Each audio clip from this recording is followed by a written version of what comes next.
Good evening.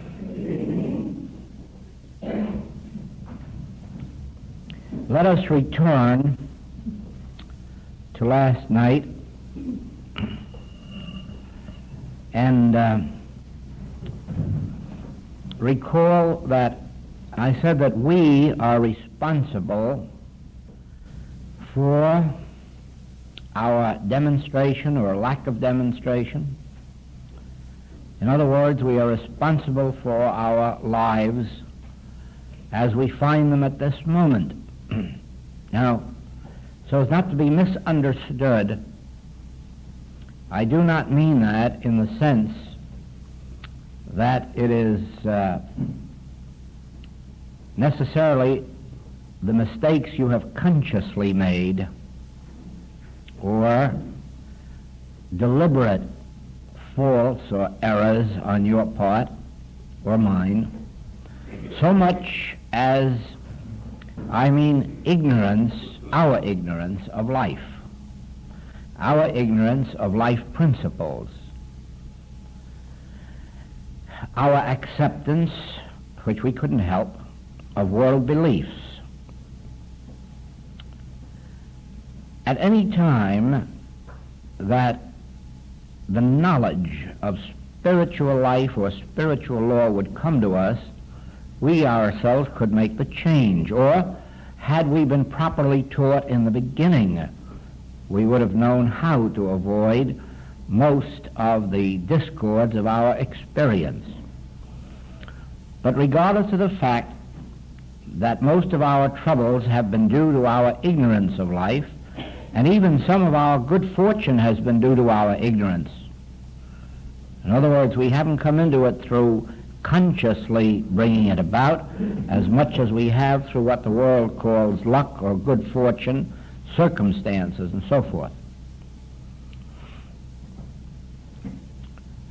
The reason for all of this is that we were brought into a world with a material standard of life.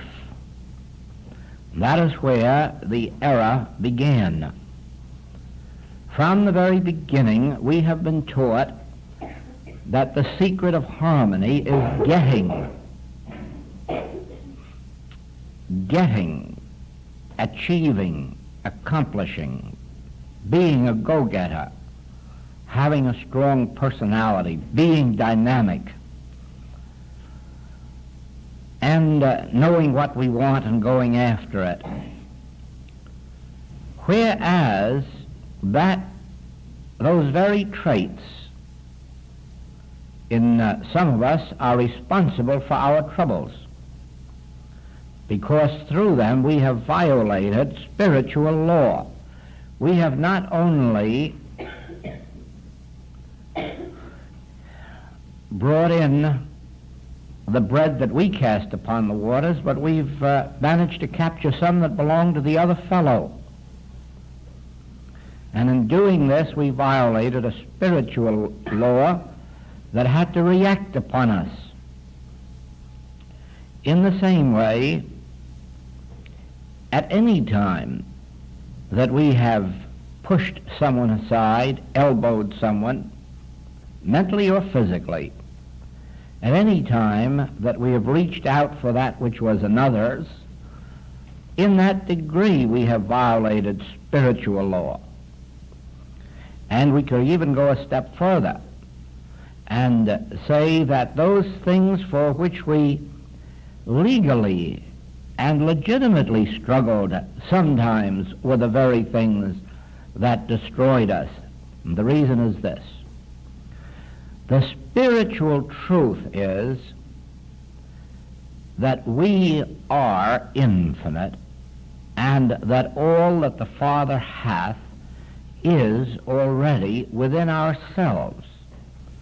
And therefore, any attempt to add to that, any attempt to get, any attempt to push, was itself a violation of that law.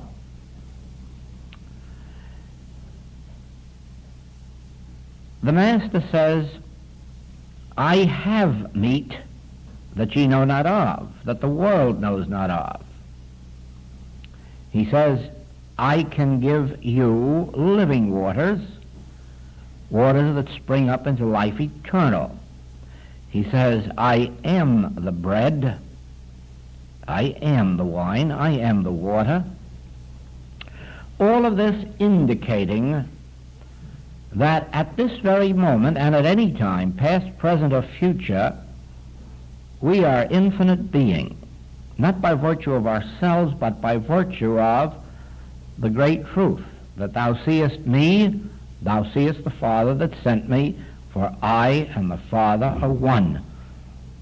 The place whereon thou standest is holy ground.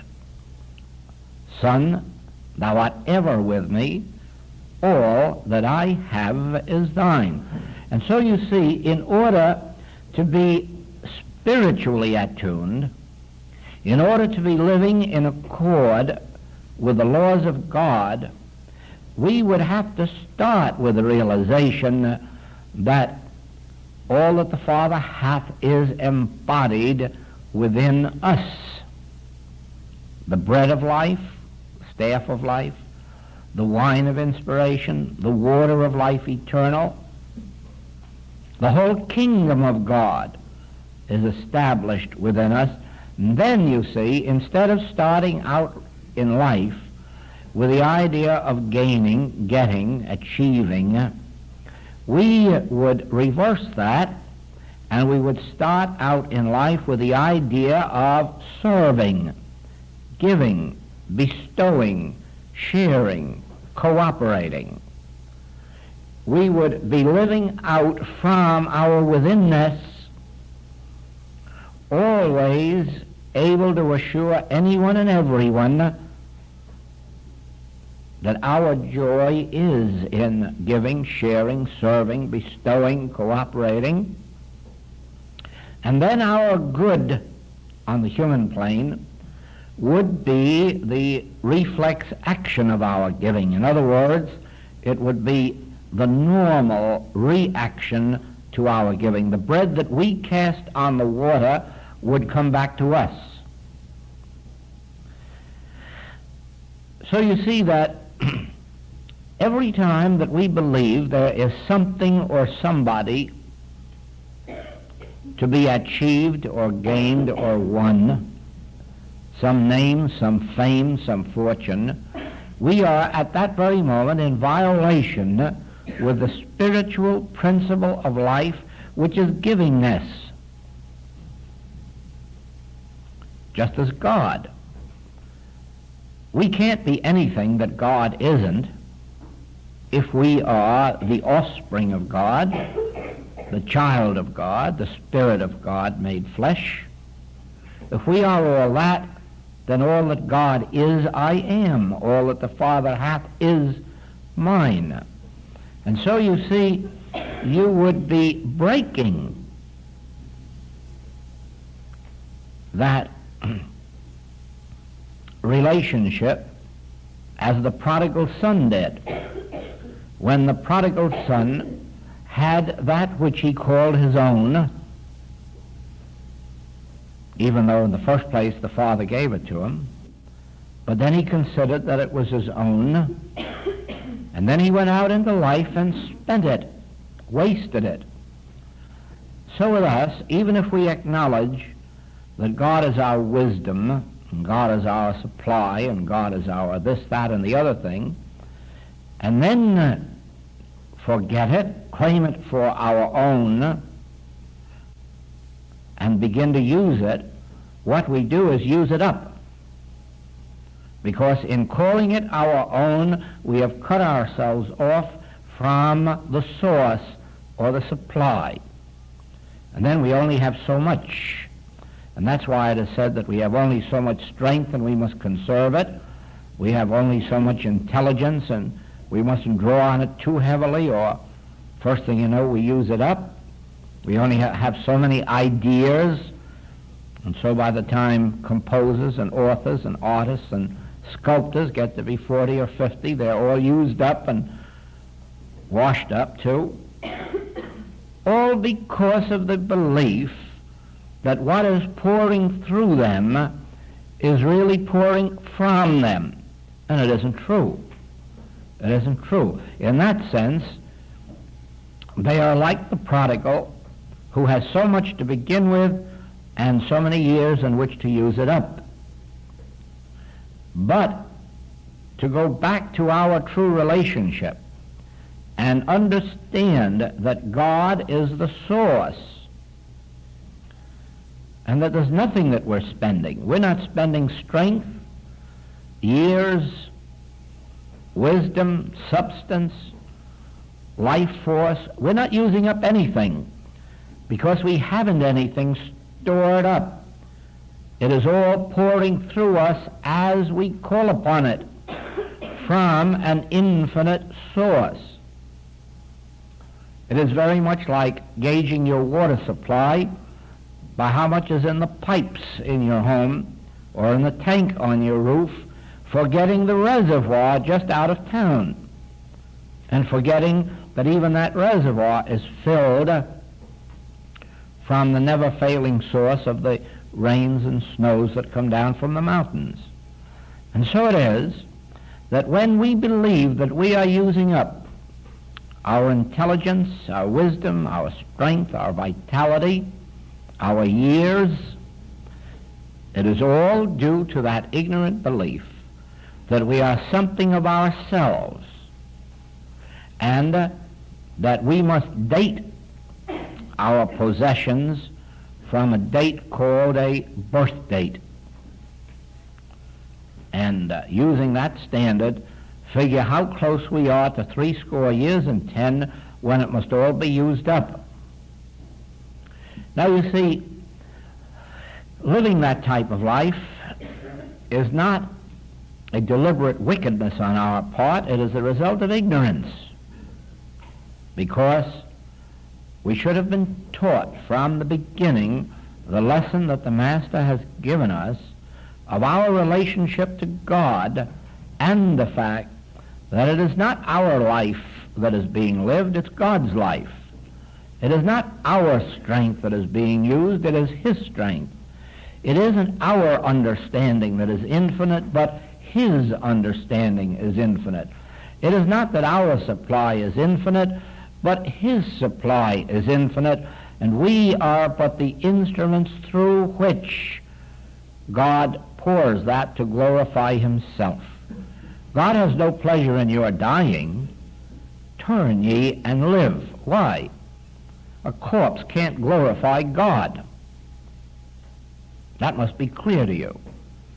And so it is that it is our function to live, but not to live as ailing, aging human beings, but to live in the image and likeness of God, drawing upon God for daily wisdom, daily strength, daily supply, and so forth and so on. Now, as the prodigal returned to the Father's house, so can we. At any moment of our experience, it makes no difference whether we're 9 or 90, we can begin the return to the Father's house, first of all, by relinquishing the belief that we of our own selves have anything, can do anything, or be anything, and substituting for that the understanding that all that the Father hath is mine, and I am an instrument through which it pours for the one purpose of glorifying God, not glorifying you and me. I can say this to you, that if we live to be 150 and look like 50, and have our full faculties in the possession of our wits and intelligence and strength and health, it will be no credit to you or to me. It will be God glorifying itself by means of you and me, just as God glorifies itself through the sun, the moon, the stars. The heavens declare the glory of God. The earth showeth forth His handiwork. And so we don't give credit to the stars for being beautiful, or to the sun for being bright and warm, or for the moon to be giving light. We don't give credit to the ocean for housing all those fish and pearls and substances that to this minute have not yet been revealed. If we're to give glory, we're to give glory to God that it has expressed itself in such manner. And so with us. Whatever we show forth in the way of spiritual harmony, let us take no credit for it, but realize that through us, God is showing forth his handiwork. God is glorifying itself as our form, as our wisdom, our grace, and so forth and so on. Now, in speaking last night of the Sermon on the Mount, and I repeat this for you tonight, so that you will have it clearly in mind, the Sermon on the Mount presents two ways of life.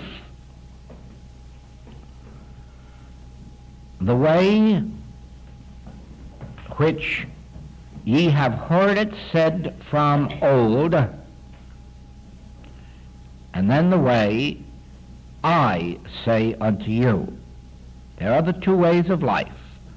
You have heard it said from on old that if someone does wrong to you, you do wrong to them. You have heard it said of old that you must love your friends and your relatives, but you can hate your enemies. You have heard that it hath been said of old that you must pray for your friends and your allies, but I say you must pray for your enemies. You must forgive. 70 times 7, you must forgive. And so you have two ways of life. And the one way is the way of the scribes and the Pharisees, which is their righteousness. And you will check, you will find that that is the way of all humans in all religious teachings on earth today, except the definite mystical religions which rarely reach human consciousness, except among those who follow the mystical way of life. Now, the I say unto you, that is the mystical way of life in which you are not the actor, the doer, the beer, in which there is a transcendental presence and power which the Master called the Father within. Now, as you study the four Gospels, and please remember to make that a part of your study this week, and I don't mean a casual reading of it, I mean a very, very serious reading and rereading of it. As you read the four Gospels, please note in how many ways the Master referred to the Father within me that doeth the works. And Paul later, I can do all things through Christ, which strengtheneth me, or I live, yet not I. Christ liveth in me. And so you'll see that this second form of life, which was supposed to be lived by the disciples and those whom the Master taught, I say unto you, is a life in which you can, we might use the term, stand still and let the salvation of the Lord be made manifest through you. The battle is not yours, but God's. Stand ye still and see the salvation of the Lord. So you must remember that the Master's teaching is not one of weakness. It is not one of letting the world do anything it wants to you, and you just take all the smacking that it wants to do to you. No, no, no. It is in which you resist not evil in the realization that the Father within you is taking care of your interests, in which you realize that this Christ which strengtheneth me, this Christ through which I can do all things, this Christ, the presence within, this transcendental presence, is right there to see that no one does it to me more than 70 times 7. That's the maximum I'm allowed.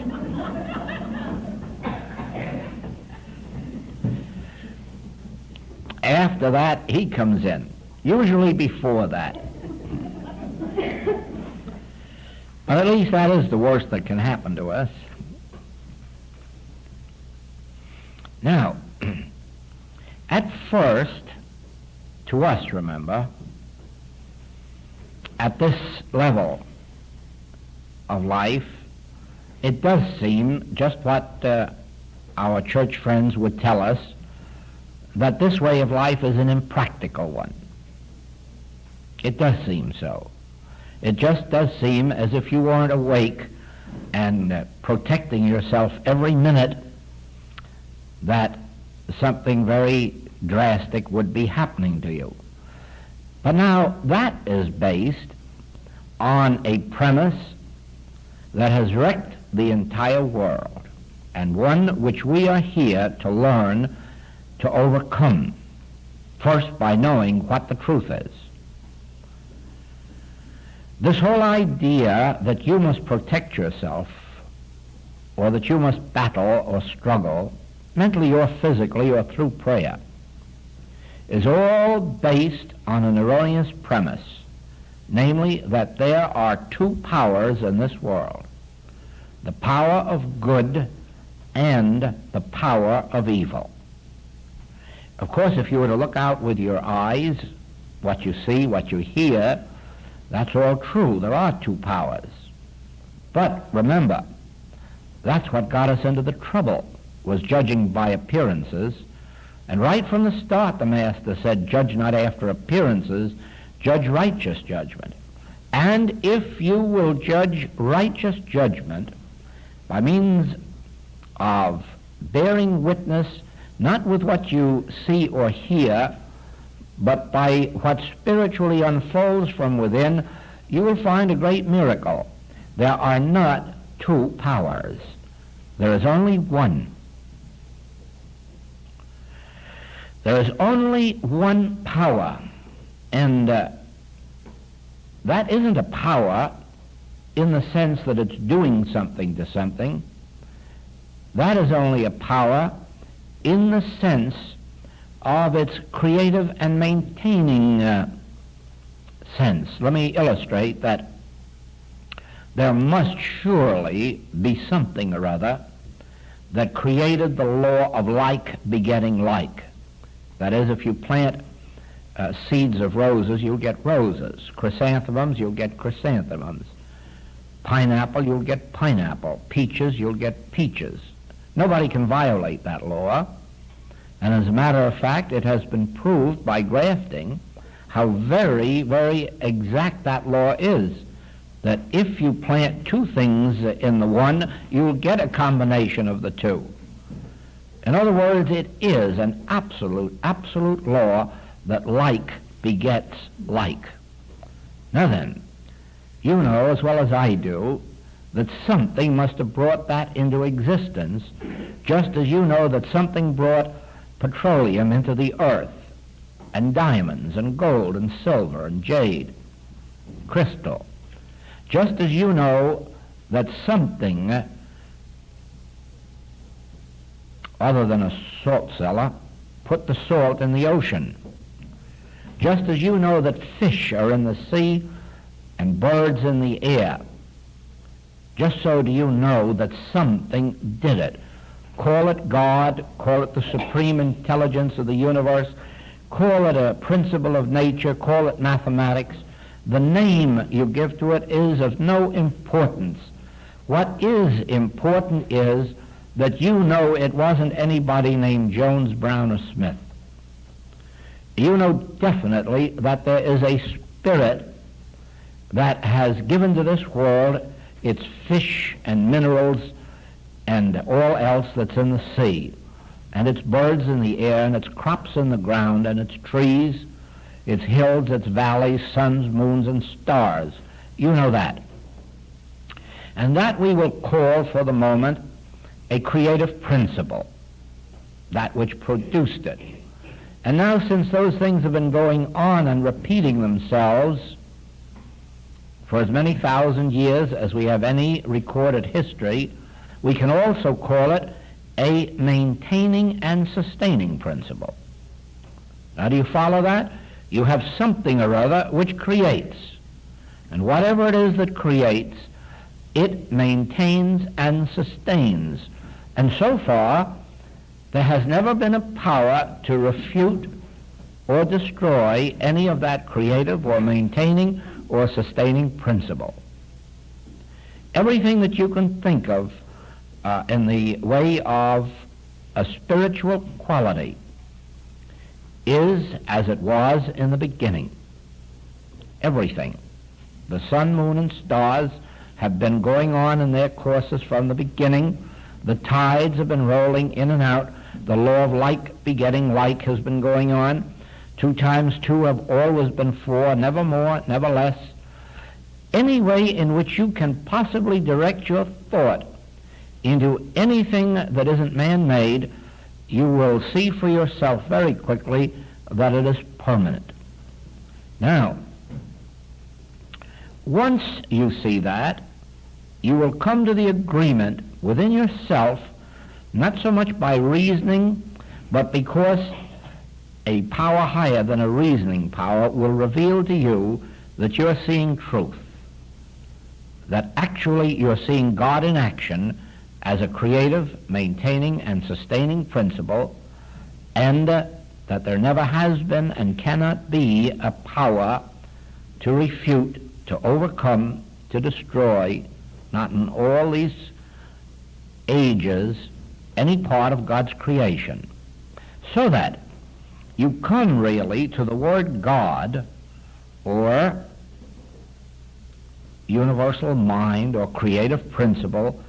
You come to see it as a creative, maintaining, and sustaining principle, and there you begin to abide, and no longer do you reach out to God. Now, here is one of the first great principles of the mystical or spiritual way of life, that you do not have to reach out to God. You do not have to tell it anything. You do not have to attempt to influence it. It won't do any good anyhow, you can't. But you will quickly see that whatever God is, God eternally is, and that man cannot influence God to be other than God is. And so you will quickly learn that prayer means coming into agreement with that. A high form of prayer is coming into agreement. Why, God is. God is. That's enough. God is. Why do I take responsibility for myself or another? Is this my child or God's child? Is this my world or God's world? And this whole sense of personal responsibility drops away, not all at once, unless it comes to you through revelation, and even then, even if it comes in a blinding flash, as it did to Saul of Tarsus, it may take you, as it took him, 9 years before you come into the full realization of what it means. And I can bear witness to you that regardless of how many revelations I have had, I have not been able immediately to demonstrate them. It has taken time for it to settle in my consciousness and become a demonstrable principle. I see the principle, I catch it, but it is so contrary to everything that I've ever humanly learned that it takes time to assimilate it, and takes even a little more time before it begins to flow naturally. And so you must see this, We're still now with that Sermon on the Mount, remember, and we are with the two forms of life. And right now we're on the I say unto you.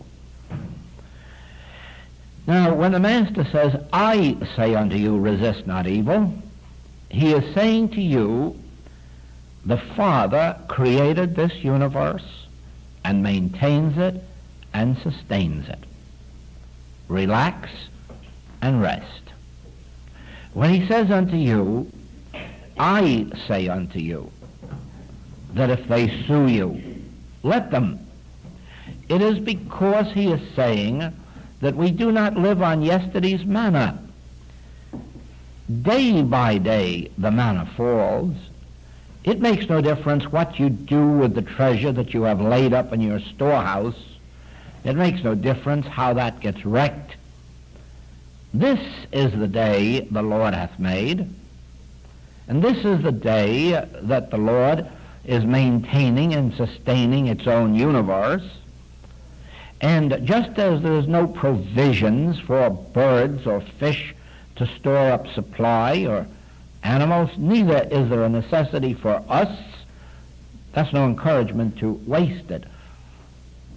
But it is encouragement to stop fearing about this thing called supply or tomorrow or the future, and rest in this I say.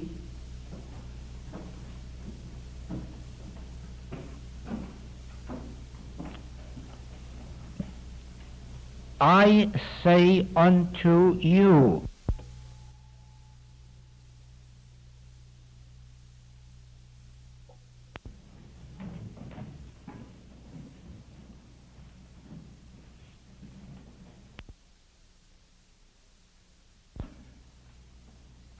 Now this I say unto you is a complete assurance that God is the creative and maintaining and sustaining principle, and therefore we are to abide in that word. Let that word abide in us. In quietness and in confidence shall be your strength. Be still and know. All of these things point to why the Master could say, I say unto you, don't live by the weapons of this world, whether the physical weapons or the mental weapons, but stand still. Be still. Oh, be active, certainly. Each one of us has a work to do, whether it's housekeeping or business, healing or what it may be, and we have to be active as many hours a day as we can demonstrate our oneness with God, that is, our restfulness and strength. But let us do it without any anxiety, as if the responsibility were on our shoulder, or as if there was something that we have to think in order to make this thing come true. The proof of all this, in my experience, is the years of healing work in which I have been able to witness from my own work and that of other students that the healings took place not by what we knew and not by how much effort we made, but by what degree of inner peace we could attain. In other words, our struggle was not to think something or do something. Our struggle was in attaining the ability to overcome thinking and doing and learn to be still inside. I remember in the very first months of my healing work that on one of the occasions when I was having a little talk with God, I agreed that I would never refuse any call for help that came to me, regardless of where it came from or who from or what the circumstances were or what amount of work or labor or anything else was involved in it, that I would consider every call made upon me as if it were a call coming from God. And so it wasn't long before I was being called out to visit the homes of patients who could not leave their beds or their homes. And you know that within a very few years, it took one whole day in the week of driving with a car, and then it took very nearly a second day, and in those 2 days I was driving over 250 miles every week, just calling on patients who couldn't leave their homes. And one day it dawned on me, why should that be necessary? What would you be doing there in the flesh that you couldn't be doing there in the spirit? Is there really a demand on you for that? What would be the end of all this if you started making calls and found that it took 7 days a week and then got more calls and there were no more days? I thought, that's it. I am taking on myself unnecessary human tasks.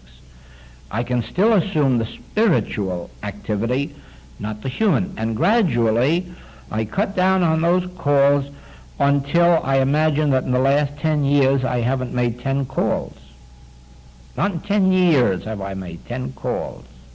And the reason is, there is very little reason for making a call. There might be one if, for instance, one of our very earnest students found themselves in some kind of a difficulty and needed the assurance that we were all standing by and carrying through with them. That might be, as you might say, a matter of love. Not that it would be necessary for bringing out the healing, but it might be a suffered to be so now. But ordinarily speaking, there's very little call for those calls, because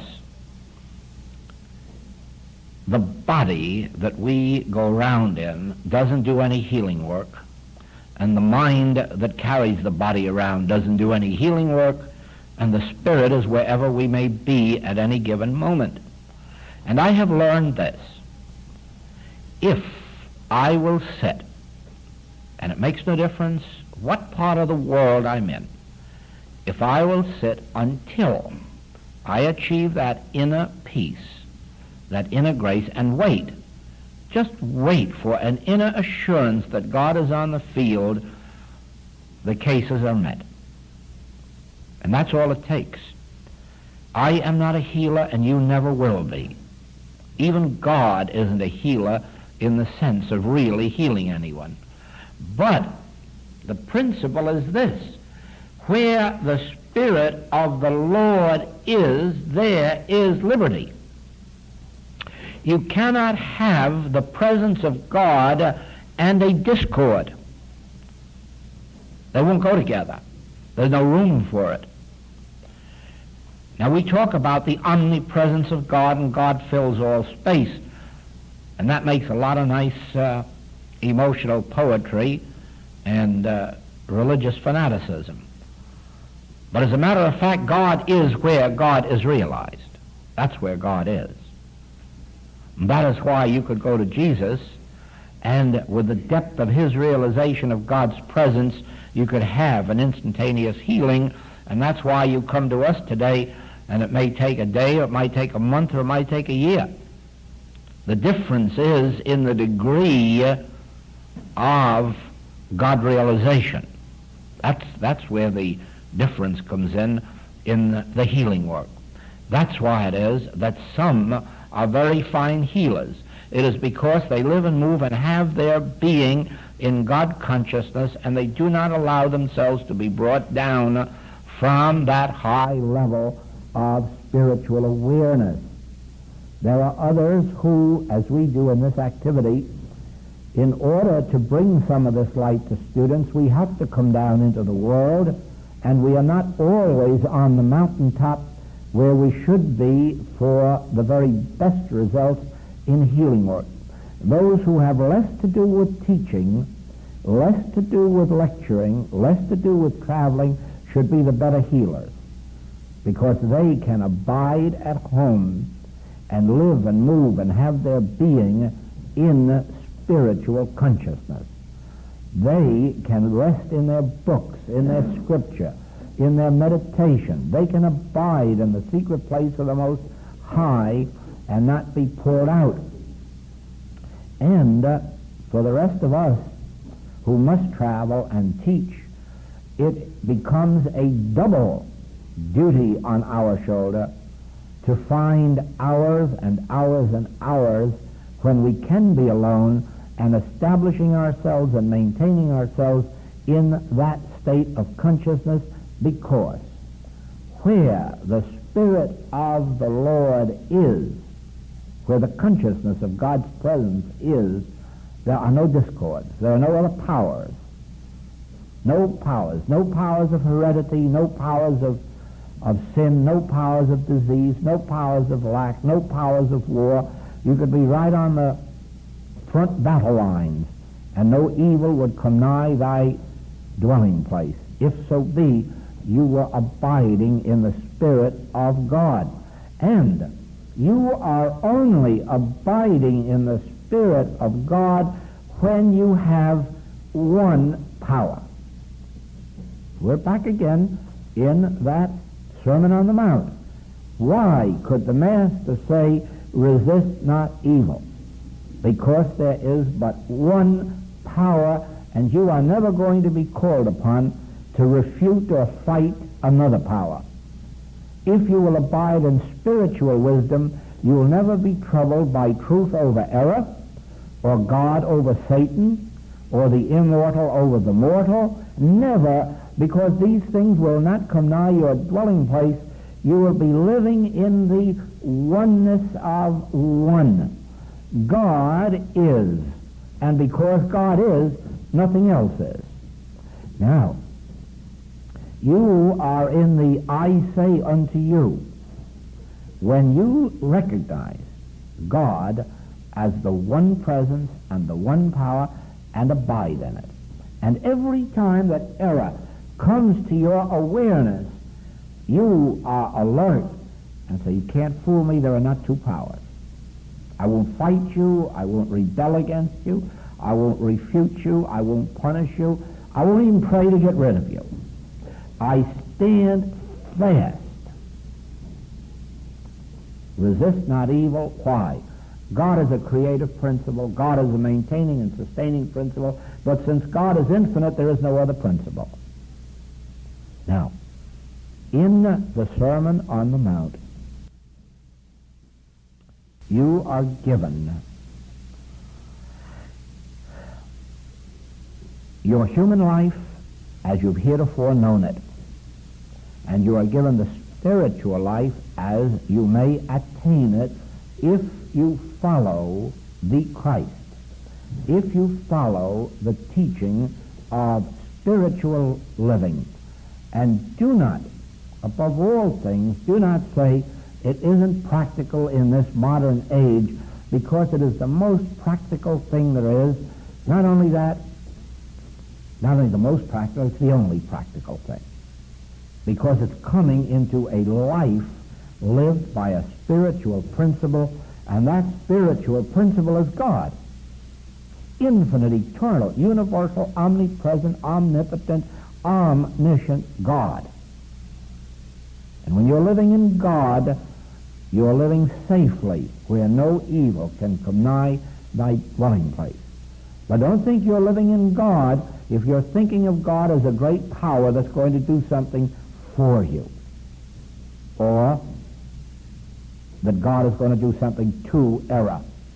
God isn't going to do a thing to error. Error is going right on for the rest of all time until individual being makes the transition from having two powers to one power, until every individual comes to that place in consciousness where they understand beyond question of doubt that God is the only power.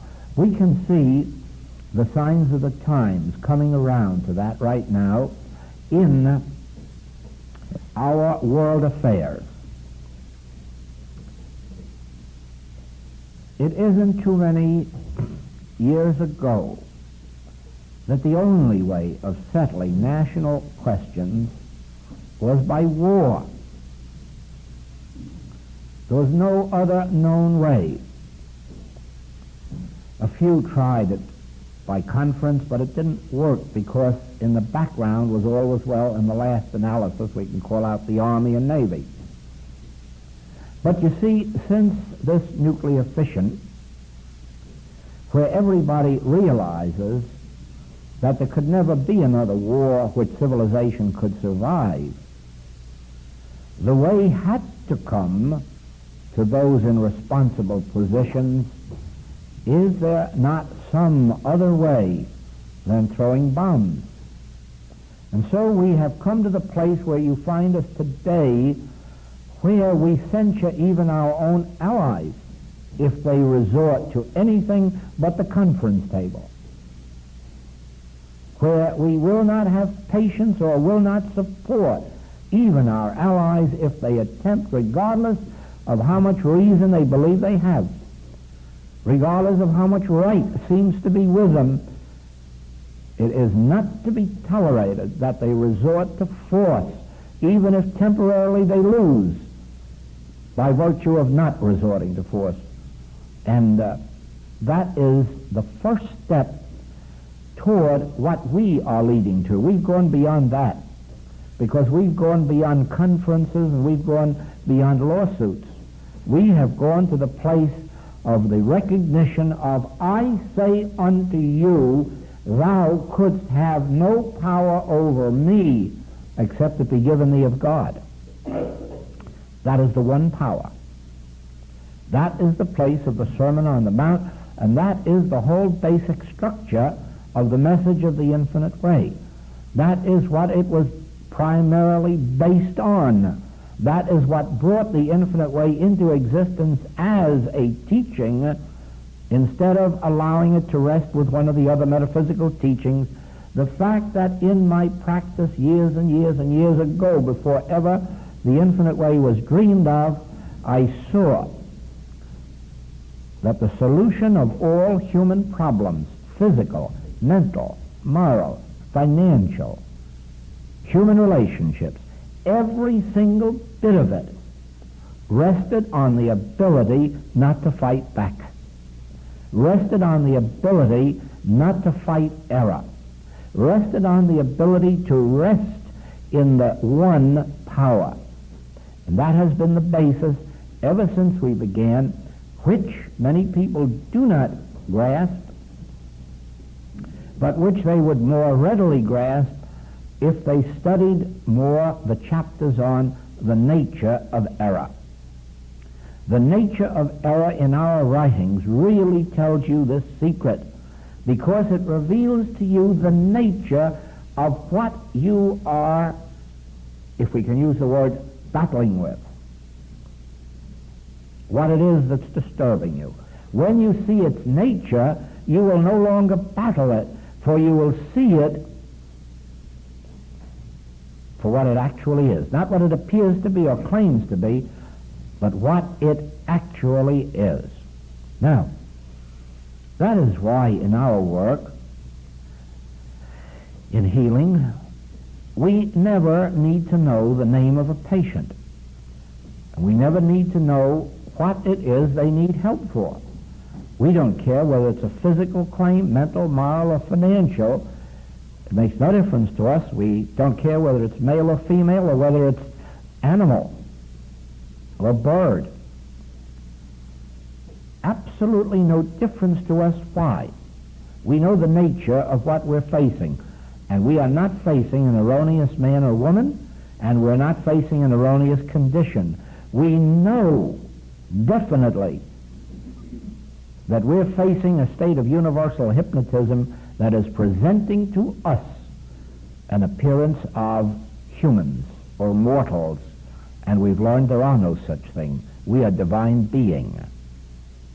It is only to our human sight and sense that we appear to be humans, but as soon as you get back inside of yourself and attain the smallest measure of spiritual understanding, you will know that you never see anybody when you're looking at them.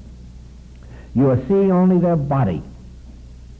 In order to become aware of those who are in front of you, you have to look right through their eyes. And way, way back of their eyes, you'll see them, their true identity, the reality of them. And the strange thing is they all have the same name. Back there, they all lose these names that we use out in front, like Hamlet, and The Merchant of Venice, and Othello. No, we go all the way back and we find the name of Shakespeare. But with us, we go back and find the name is God. God is the name of everybody in this world. But each one wears a mask.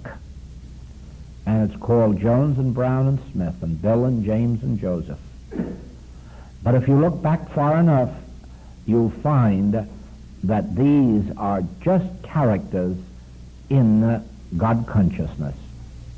God consciousness itself produced out here as form. And so you'll never be fooled into believing that one person has a character different than another, or a life different than another, or a degree of health or wealth or finance different than another. You will know that God is the central theme of individual being.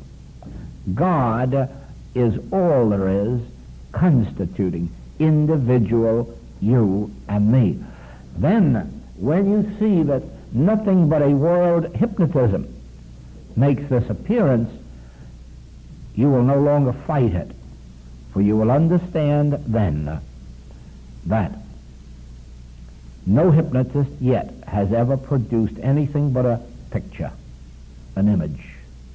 And so it is, this world mesmerism has never yet created man, woman, or child, has never created sin or disease, only an illusory picture to which we give those names. And so, in our handling of individual problems, we're not dealing with some specific problem of yours, because, you know, if we could meet 99 of your problems, that it wouldn't take you but a week to develop 110 more. You just about clear out one sin or disease to make room for 7. The Master saw that.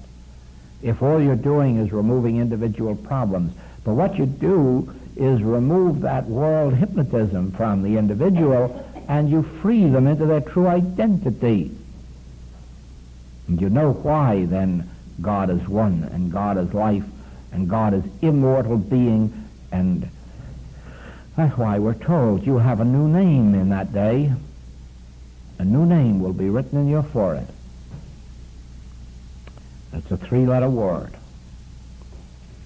Or you can divide up the 3 letters into 2 words and call it I am, which is the truth. I really am. Not I was and not I will be. I am at this very moment, and you can see it. And I can see that you am also. And as you realize that I am, that I aming becomes a state of continuity, an eternal ising or aming. The hypnotism disappears. Now, we have a few questions here. And the first is, are there many spiritual beings or one? And that's just been answered. There is only one infinite spiritual being appearing individually as you or me. Is the primal cause mind? No, the primal cause is not mind. No, mind is an instrument like the body is an instrument. We say that the primal cause is mind merely, probably, I should say, merely to avoid creating another metaphysical dictionary. It has so long been accepted that when you put a capital M on mind, that you mean God, that we really go along with that, but it doesn't really mean that. There is not a capital M mind and a small m mind, and surely you know that. There can't be 2 minds. There's only one mind, and that's not God. God is the soul of man, the spirit of man. And just as spirit and soul has what we call embodiment or body, so it has a mind through which it functions. And if you learn to become receptive in your mind, use your mind as an instrument of yours, you will find that through your mind you will receive the impartations from your soul. Just as a musician will receive impartations of music, and the poet will receive his ideas of poetry, and the sculptor and the painter will receive ideas, the mind will bring them into his focus, and then the hands will carry out the work. But the soul is the source. Mind is just an instrument through which we go back to the soul. And then, is it your conviction that smoking and alcohol in whatever moderate usage constitute a barrier to receptivity or spiritual progress? Well, my actual experience has been this, that spiritual progress eliminates the drinking and the smoking, whereas repressing that moderate use of alcohol doesn't act in any way to enhance spiritual power.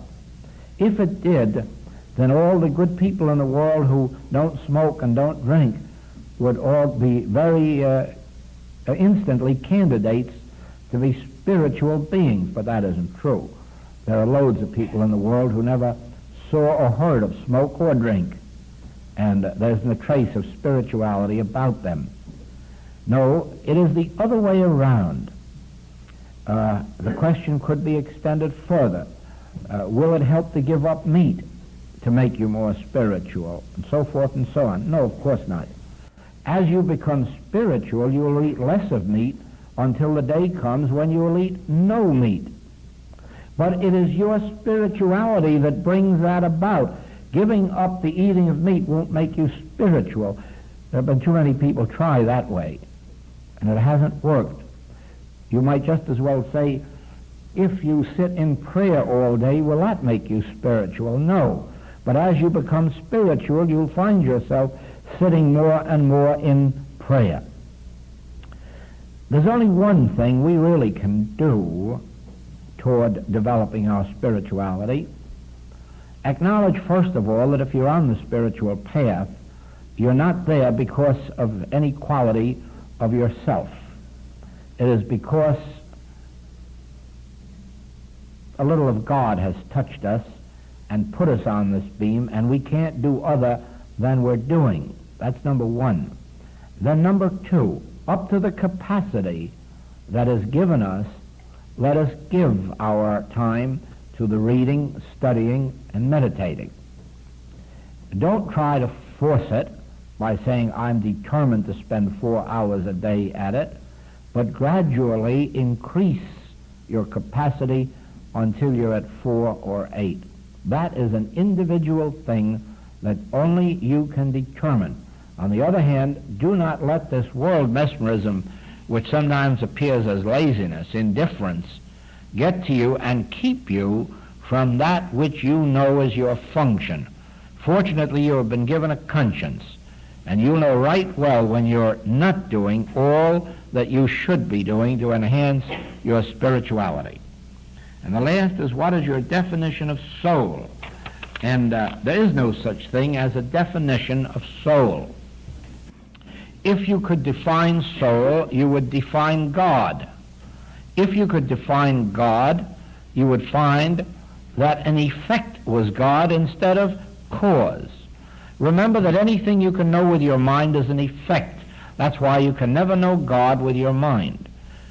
God is not an effect. God is cause. And therefore, God can reveal itself through you, but you never will be able to limit God to the extent of being able to define it or analyze it or project it in any way. We can, through a silent communion, attain a degree of conscious oneness with God so that those who are meditating with us can become aware of God, some in a minor degree and some in greater degree. But if we were to try to project it with our minds, it would fail.